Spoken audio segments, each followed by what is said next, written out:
but not only telling them what needs to be done, but perhaps indicating what could the result be of this if you don't do this particular task. Yeah, and you don't need to be a scaremonger. You just need to make sure that they're informed.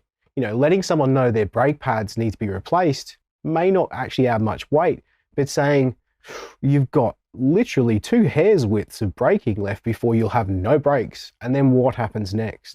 And walking a customer through that is really, really powerful. And painting good word pictures, which is really what you're alluding to. Look, and it is an art, and it is something that you get better at with practice. But again, it goes back to what I really keep trying to highlight, the power of your network. Having conversations with your peers about, hey, how do you explain this to your customers?